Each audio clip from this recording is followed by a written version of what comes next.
자, 반갑습니다. 우리 아이 올리고 수강 회원님들, 그리고 올리고 TV 구독자님들, 애청자님들 반갑습니다. 오늘이 1월 29일입니다. 27일날 시험 쳤죠. 여러분들 뭐 궁금하시죠? 문제 문항은 여러분들 Q&A 들어가시면 뭐 문항을 다운받을 수 있고요. 오늘은 제가 1교시 용어 정의에 대한 강평을 간단하게 하고자 합니다. 지금 이제 제가 현장에서 아직 근무 중이고 주말이면 이제 저도 설날 연휴를 보내기 위해서 대구로 내려갑니다. 지금 현장 사무실 경기도 성남입니다. 제가 있는 곳이. 그래서 좀 간략하게 1교시 용어 문제를 보면서 강평을 한번 해드리고자 합니다. 좀 디테일한 강평을 제가 이번에 대구 내려가면 본격적으로 조금 준비를 해서 모은 답안을 준비해서 촬영을 할 생각을 하고 있습니다만, 우선은 여러분들이나 저나 마음이 급하죠. 저도 빨리 여러분들에게 이 이야기를 한번 드리고 싶어 해서 준비해 봤습니다. 1교시는 13문제 중에 10문제 선택하는 거죠. 그래서 우선 우리가 쉬운 문제부터 제가 한번 짚어보겠습니다. 이 용어 정의는 언제나 여러분들 시험치러 가보시면 한 5문제, 6문제, 7문제,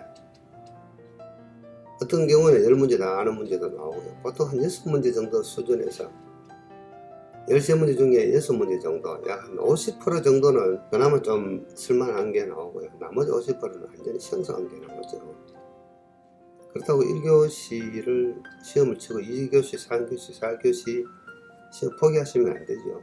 1교시에 50점 받고도 2, 3, 4교시에 고득점을 받아가지고 합격할 수도 있습니다. 지금 여기가 지금 경기도 성남 서울공항 근처입니다.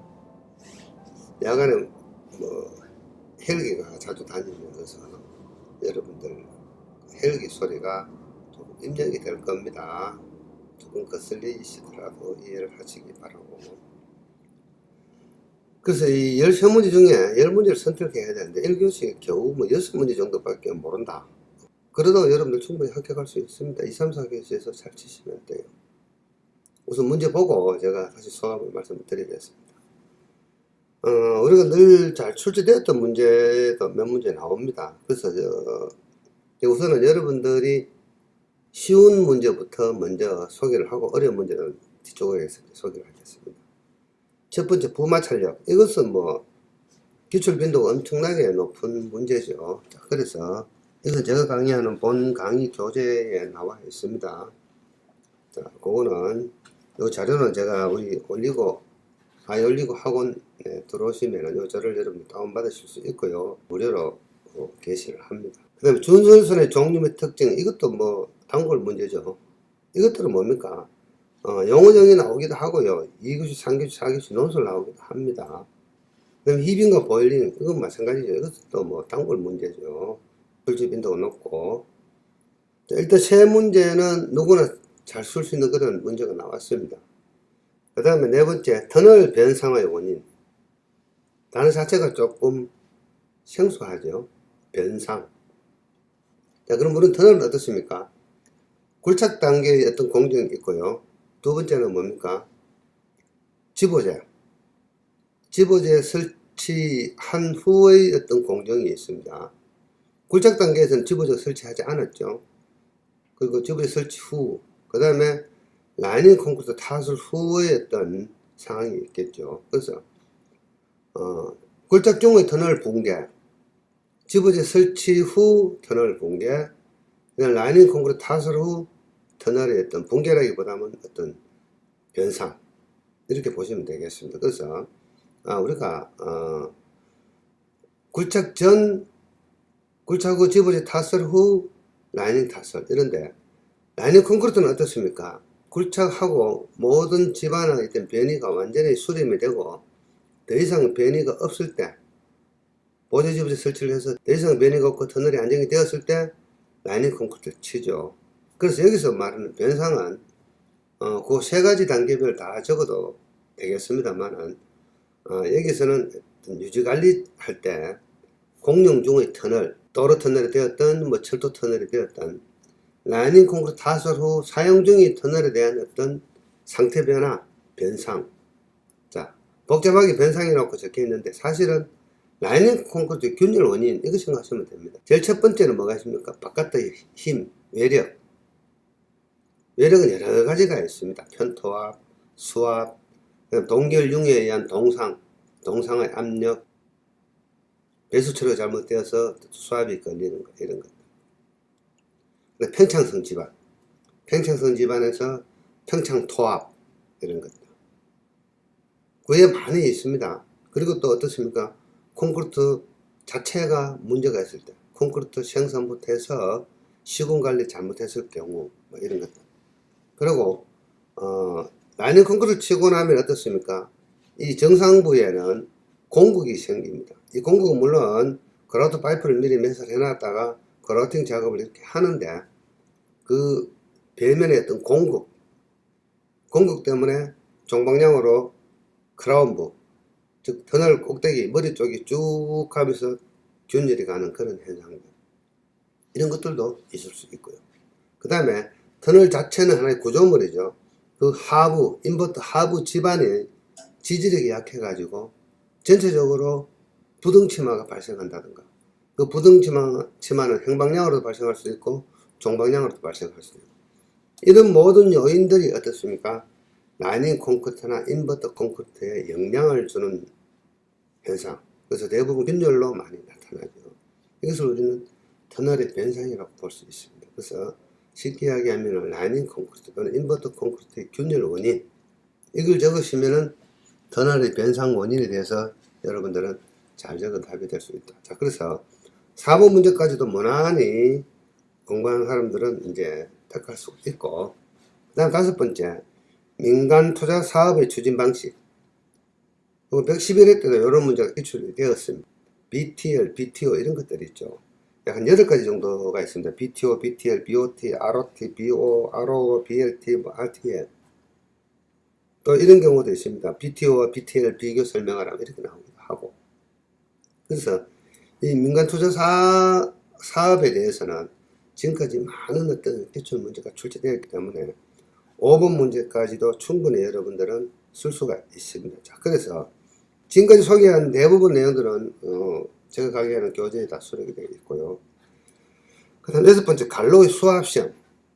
이것도 제가 강의하는 교재에 보시면 상하수도편에 소개가 되어 있습니다. 그 내용으로 하시면 될 것 같고, 그 다음에 포로스 콘크리트. 요거는 기포 콘크리트하고는 개념이 좀 다릅니다. 다공질 콘크리트. 그 이전에 우리가 이런 문제가 많이 나왔습니다. 한창 유행했었죠. 꽤나 됐습니다. 한 3, 4년 전에 에코 콘크리트, 친환경 콘크리트, 이런 문제가 아주 유행처럼 기술사 문제에 자주 나온 적이 있습니다. 그 에코 콘크리트라는 것은 뭡니까? 여러 가지가 있는데 투수가 잘 되는 콘크리트, 그 다음에 식물이 살 수 있는 그런 콘크리트, 식생 콘크리트, 이런 것들. 그래서 친환경적인 콘크리트다. 나무도 심을 수 있고 풀도 심을 수 있고 꽃도 심을 수 있는 것. 그 다음에 어떻습니까? 배수성 콘크리트가 필요한 경우가 있죠. 보도블록 같은 거, 이런 것들. 비가 오면 물이 잘 빠지는 어떤 그 투수성 재료로 중간에 구멍이 뻥뻥뻥 있어가지고 포로스 그러면 다공질의 이런 뜻입니다. 다공성, 중간에 구멍들이 많다 이런 뜻이죠. 공극이 많다 이런 뜻입니다. 그래서 이걸 친환경 콘크리트로 이야기하는데, 물론 친환경 콘크리트는 이런 어떤 기능적인 측면도 있고요. 그 다음에 이런 것들은 폐자재를 재활용하는 경우가 많이 있습니다. 그래서 폐자재를 재활용하면 어떻습니까? 어떤 자재 생산에 들어가는 생산비, 생산 비용, 그리고 우리가 어떤 공장을 가동시키고 생산을 하려면 뭡니까? 기계를 돌려야 되죠. 기계를 돌리면은 연료를 사용해야 됩니다. 연료는 주로 뭡니까? 뭐 경유라든가 등유라든가 석탄이라든가. 전기도 어떻습니까? 그냥 만들어지는 건 아니죠. 어떤 연료를 소비해서 만들어지죠. 물론 이제 뭐 원자력이나 수력 발전은 그렇지 않습니다만 화력 발전은 전부 다 연료가 들어가죠. 연료는 주로 C와 H로 되어 있는 탄소하고 수소로 결합되어 있는 화합물들입니다. 이것들은 소각, 쉽게 하면 연료를 태우고 나면은 CO2 가스가 발생을 하죠. CO2 가스는 뭡니까? 지구온난화를 유발시키는 가스에 해당되죠. 탄소라고 이야기해요. 그래서 폐자재를 재활용하면 탄소가 저감이 되면서 친환경적인 어떤 재료가 된다. 친환경적인 콘크리트 된다. 이런 개념으로 친환경 콘크리트라고 개념을 우리가 이해하기도 합니다만은, 이 경우에는 어떻습니까? 기능적으로 봤을 때 배수가 잘 되고 식물도 잘 키울 수 있고 이런 것들 이야기하는 겁니다. 그래서 이 포러스 콘크리트는 이 자체가 문제가 나온 적이 있다기보다는 친환경 콘크리트라는 문제가 과거에 아주 유행처럼 자주 나왔었습니다. 그래서 이것도 하나의 기출 문제 범주로 볼 수가 있습니다. 그 다음에 8번째, 통수능. 이거는 제가 강의하는 본교재에 수록이 되어 있습니다. 연역 집안에 나오는 이야기죠. 그리고 111회 때 이것도 문제가 나온 적이 있습니다.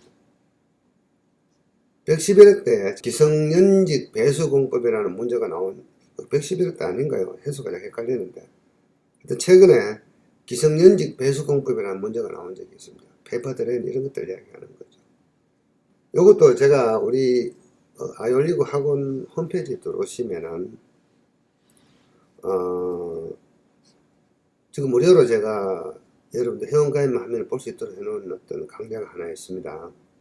그게 뭔가 하면은 강좌 명칭은 A01C-PH 핵심 서브노트라 그래가지고 그곳에 들어와 보시면은 제3장 연약 집안에서 연약 집안상 저성도 시공시 문제점 및 대책 문제풀이 하면서 그 속에 제가 참고로 기성연직 배수공법을 소개를 했습니다.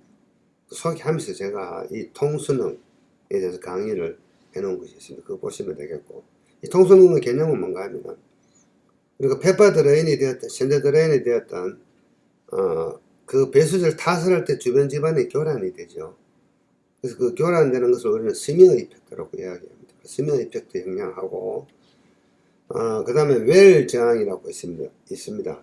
그래서 이 배수제가 물이 잘 배수가 되어야 되는데 클로징 현상, 어떤 폐색 현상,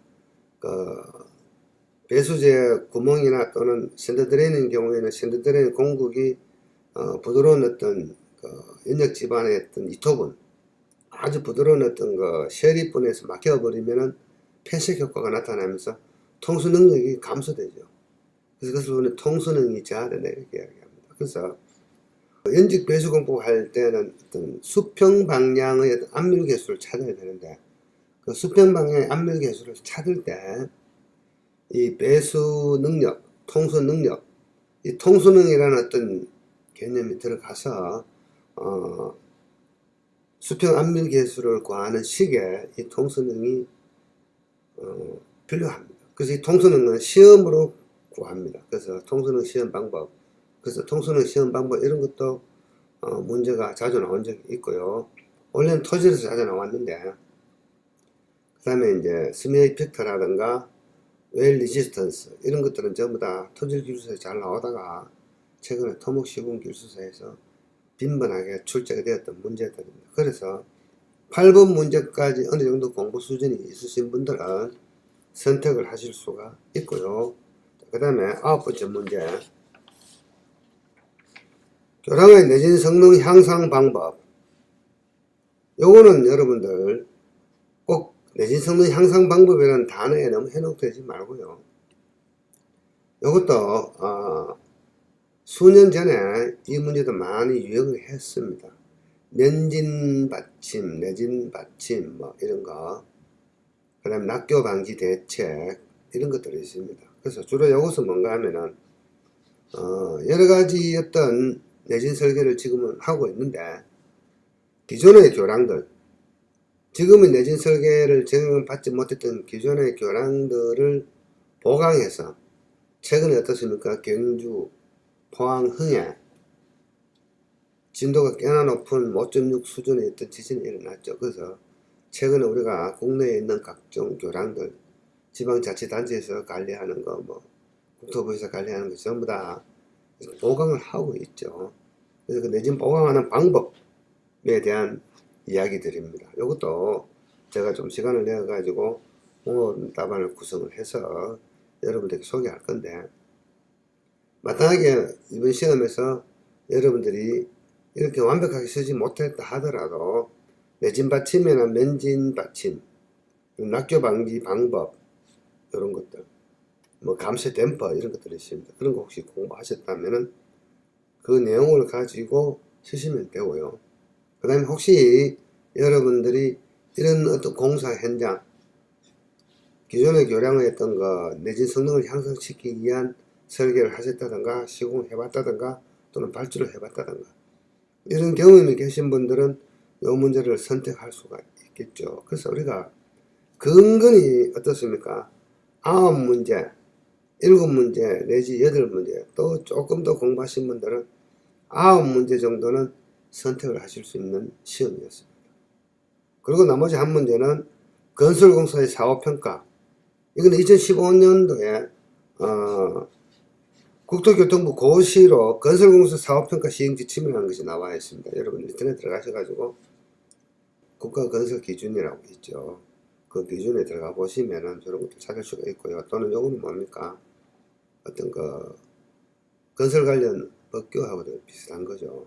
시행지침이기 때문에 그거 다운받으셔가지고 보시면 되겠고, 사실은 이 문제는 미리 준비되어 있으면 쓸 수 있는데 쓰기가 쉽지는 않습니다. 그 다음에 이제 11번째 문제, 12번째 문제, 13번째 문제가 있는데, 11번째 문제는 터널의 편평률. 이것도 쓰기가 쉽지 않습니다. 요식 이야기하면 이런 겁니다. 터널 하부 최대 폭분의 높이의 비율, 높이 나누기 최대 폭. 원래 편평률의 개념은 타원율이라 그래가지고 타원형의 어떤 원의 가로방향과 세로방향의 비율을 이야기하는 겁니다. 근데 우리가 지금 주로 많이 하는 터널들은 여러가지 형태가 있습니다만은 마제형, 난형 이런 것들인데 주로 난형 터널을 많이 하죠. 마제형은 말 발굽처럼 생기고 난형은 계란처럼 생겼죠. 그래서 난형 터널은 이런 모양으로 생겼습니다. 제가 표시하는 이런 모양으로 생긴 게 난형 터널이죠. 그래서 어떻습니까?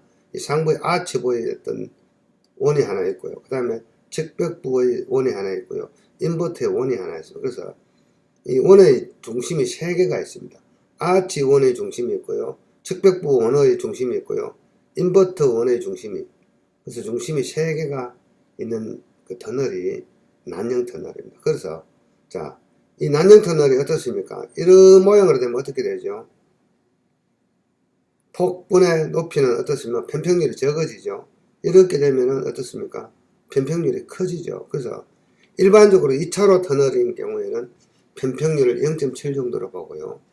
우리나라 고속도로의 어떤 기존의 고속도로의 터널의 편평률이 통상 한 0.5에서 0.6에서 65 정도 수준이 된답니다.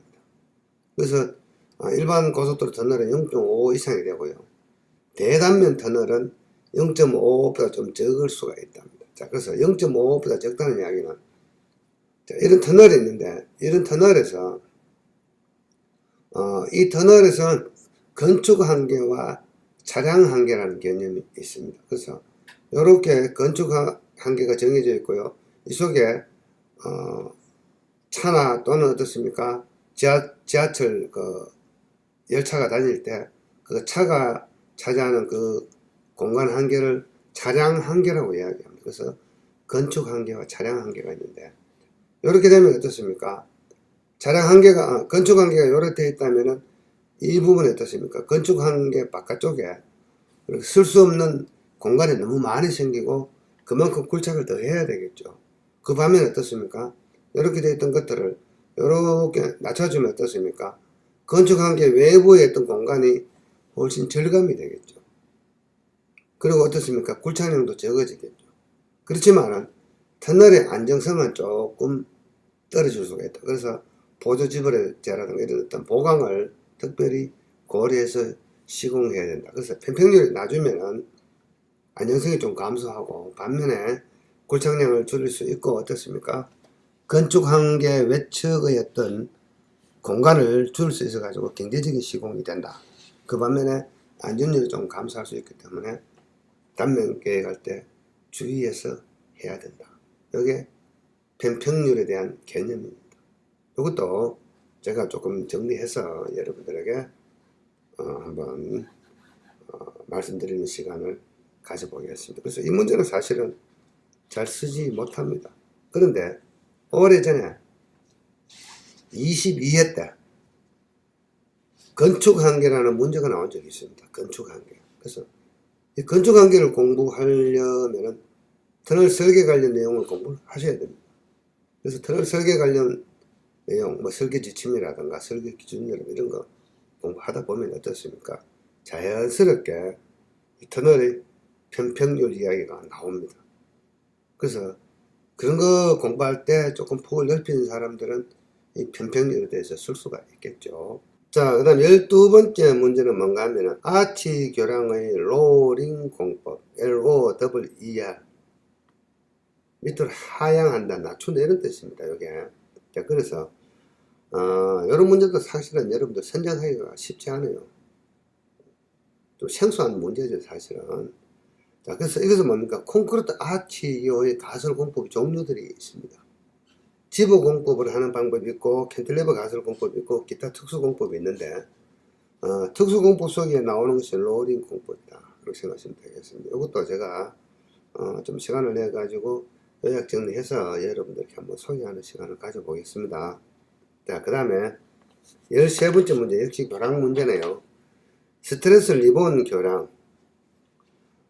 그래서 이것을 다른 말로 표현하면은 현수 바닥판 교량이라고 이야기합니다. 그래서 일반 어떤 차가 다니는 교량용으로 쓴다기보다는 어떻습니까? 계곡을 횡단한다든가 강경지 등에서 산악지방을 횡단을 한다든가 이런 경우 도로에서 어떻습니까?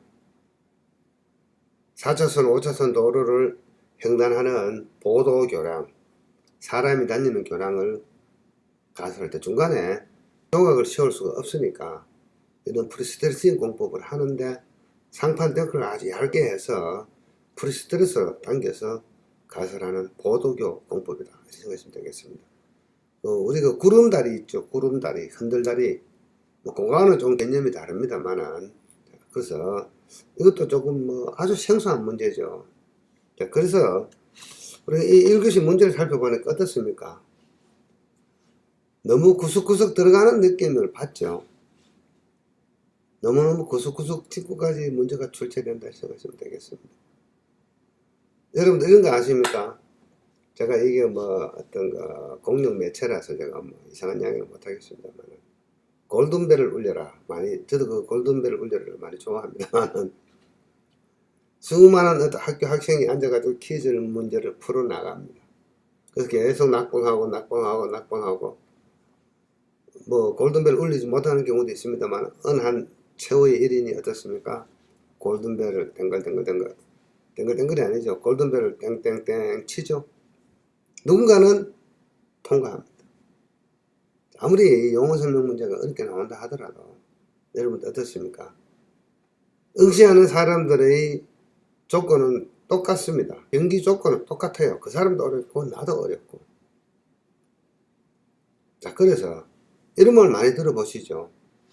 토목시공 교육에서 공부는 어떻습니까? 1교시 용어 정의가 성패를 가름한다. 이런 이야기 많이 들어보셨죠. 그래서 용어 정의에다가 집중을 하라. 또 시험